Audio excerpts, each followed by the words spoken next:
আসসালামু আলাইকুম প্রিয় দর্শক, আপনাদের সামনে এখন একটি পেশেন্ট বসে আছে। এই পেশেন্টটা 7/9/2024 আমার কাছে আসছিল। শাফিউল নাম, বয়স 12, খোলাবাড়ি থেকে আসছিল। তার কিছু জটিল সমস্যা ছিল। অনেক দিন ধরে তার মাথা গরম হয়ে যেত এবং প্রচণ্ড রাগ করত। সে তার বাপ মা এবং প্রতিবেশী আশপাশের অনেকের সাথে খারাপ ব্যবহার করত এবং তার যখন রাগ উঠতো তখন সে তার চোখ মুখ সব লাল হয়ে যেত এবং বিভিন্ন জিনিস ভেঙে ফেলতো। সে হলো হর্ট পেশেন্ট। তার বাম পাশে মাথা ব্যথা ছিল, আর কোনো শব্দে তার সব সমস্যা বেড়ে যেত এবং সে অন্ধকারকে ভয় পেত। আর তার মুখ থেকে অফেন্সিভ স্মেলিং আসতো, দুর্গন্ধ আসতো। এখন তার সব সমস্যাই ইনশাল্লাহ কমে গেছে, কিন্তু রাগটা একটু রয়ে গেছে। আশা করি সামনে যদি একটা প্রেসক্রিপশন যদি করে দেই তাহলে এটাও তার কমে যাবে। আগে সে ভালো করে ঘুমাতেও পারতো না, আর সে স্বপ্নে কুকুর দেখতো এবং সাপ এবং কুকুর তাকে কামড়াচ্ছে এরকম দেখতো। এখানে শাফিউলের সাথে তার আব্বু আসছে। তার আব্বুর কাছ থেকে আমরা শুনবো আসলে তার কি সমস্যা ছিল। আসসালামু আলাইকুম, ভালো আছেন? আসসালামু আলাইকুম। ওয়ালাইকুম আসসালাম। কি সমস্যা ছিল একটু বলেন তো। আচ্ছা, বাড়িতে কোনো জিনিসপাতি দিতে আমরা এর আগে দুনিয়া আসছিলাম। হ্যাঁ, নতুন সাইকেল 20,000 টাকা 10,000 টাকা সাইকেল কিনে দিয়েছি। সাইকেল ভাঙে ঘুরে ধরতো, বেড়া ঘুরা, টিনের বেড়া সব এটা কোদাল ভাই যা পাই তাই দেখে। এই আপনার কাছে আসার পরে মোটামুটি যে ওষুধগুলো খেলাইছে অনেক পরিবর্তন হয়েছে। অনেক পরিবর্তন হয়েছে। এখন রাগটা খালি বেশি আছে। আগে সে মাদ্রাসায় থেকে চলে আসছিল যে মাদ্রাসায় যাবে না, পড়াশোনা করবে না, সব বাদ দিয়ে দিচ্ছে। কিন্তু এখন এই ওষুধগুলো খাওয়ার পর সে এখন স্কুলে যাওয়ার জন্য নিজ ইচ্ছে সে বলতেছে যে আমি স্কুলে যাব, তাই না? তো শাফিউল, তোমার এখন কেমন লাগতেছে একটু বলো। ভালো লাগতেছে।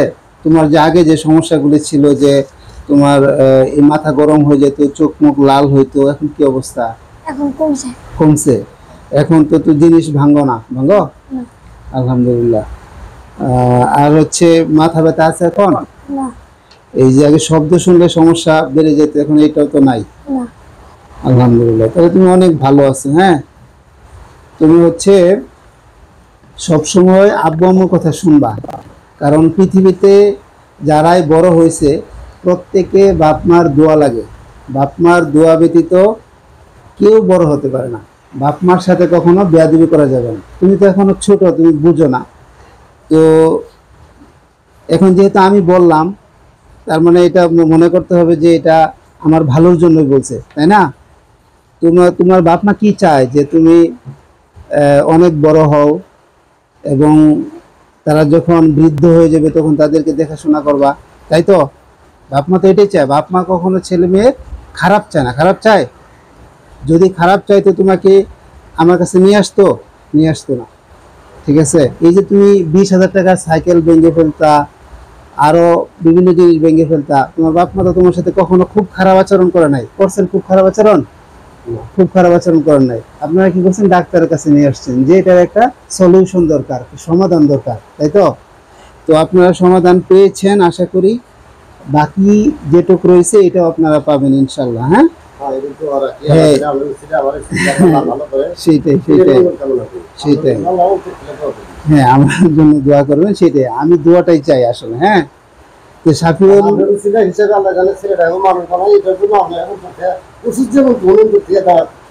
না, অন্তর থেকে তো প্রথমে আপনারা বললাম যে আমি সর্বোচ্চ চেষ্টা করতে পারি। এখানে আসলে আমার কোনো ক্রেডিট নাই, ক্রেডিট একমাত্র উপর আল্লাহ, ঠিক আছে? আমি একটা মিডিয়া হিসেবে কাজ করছি, তাই না? যে আমি চেষ্টা করছি আমার যতটুকু জ্ঞান ছিল তার মাধ্যমে হ্যাঁ আমি সেটাই দিচ্ছি। আপনিও আমাকে এটা এসে বলছিলেন, তাই না? আমি বলছি আমি চেষ্টা করতে পারি, আমি তো আপনাকে দিতে পারবো না, গ্যারান্টি দিতে পারবো না। তো যেহেতু কমছে, ইনশাল্লাহ এটাও কমবে। তবে তার সাথে আপনারাও ছেলে মেয়ের সাথে আসলে ছেলে মেয়েকে আপনি স্নেহ করতে হবে, যখন আদর করার তখন আদর করতে হবে, যখন শাসন করার তখন শাসন করতে হবে। সব সময় আদর করলেও সমস্যা, সব সময় শাসন করলেও সমস্যা, দুটাই করতে হবে। আদর এবং শাসন দুটার মাধ্যমে শাসনও করা লাগবে।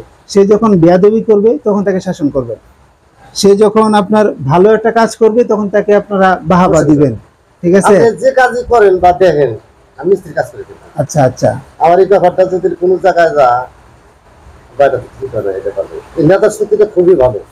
না ওর তো আমি ওর সাথে কথা বলে আমি বুঝছি, ও ভেরি এই জিনিসই তো খুবই ইন্টেলিজেন্ট, হ্যাঁ। ছেলেটা খুবই ইন্টেলিজেন্ট এবং সে ভালো কিছু করবে, ঠিক আছে? আর ওই ভালো করার জন্যই আপনি এতটুকু দিয়েছেন। ওর হ্যাঁ, জ্ঞানটা যে ছেলেগুলি আপনার একটু দুষ্ট দেখবেন ওদের মেধা অনেক ভালো, কারণ হচ্ছে তা দুষ্টামি করে কি দিয়া, মেধা দিয়া।